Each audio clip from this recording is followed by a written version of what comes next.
Nuvisertib or TP3654 is a novel PIM1 kinase inhibitor that has been tested in relapsed refractory patients with myelofibrosis. This is a phase 1, phase 2 ongoing study. We're very excited to present this data as it is the third year in a row that this data has been accepted as an oral presentation. Up to this date, we have enrolled 74 patients on a dose escalation. And currently we are enrolling patients in the 720 milligram BID dose, which is expected to be the RP2D. We presented 18 evaluable patients on that dose level.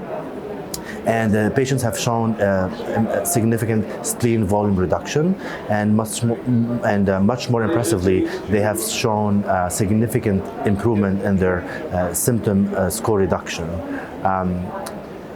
In addition, those symptoms reductions happened early on the treatment, as soon as 4 weeks, and they were sustained. Another very important characteristic of this study is that it enrolls patients with myelofibrosis with a platelet count as low as 25,000, which is very different than many other studies that are enrolling right now, other drugs in development for patients with myelofibrosis. What is very particular about this drug, the PIM1 kinase inhibitor, nuvisertib, is that it is not associated with significant cytopenias, and in some instances actually can improve cytopenias in patients, such as improving hemoglobin and improving platelet count. So far, we have tested many dose levels, and there has been no DLT. And the most common side effects of this drug are GI toxicity, such as nausea, vomiting, and diarrhea. However, most of these side effects were grade 1 and grade 2. We had less than 4% grade 3 GI side effects, and most of these side effects were transient. They happened early on the trial, and then they subsided soon after that. Many of the patients have been on the study for more than a year. Actually, one of my patients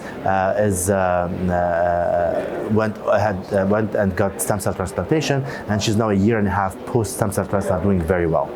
We are excited of this new therapy because it's a novel mechanism of action, and currently we are enrolling on additional arms. There's the monotherapy arm, there's a second arm that is enrolling patients with ruxolitinib in addition to ruxolitinib, and the third arm enrolling patients in addition with momelotinib. And why we're exciting, because in mouse model, a combination of a PIM1 kinase inhibitor with a JAK inhibitor has shown synergy in spleen volume reduction and improvement in bone marrow fibrosis, as well as improvement in counts. Nuvisertib or the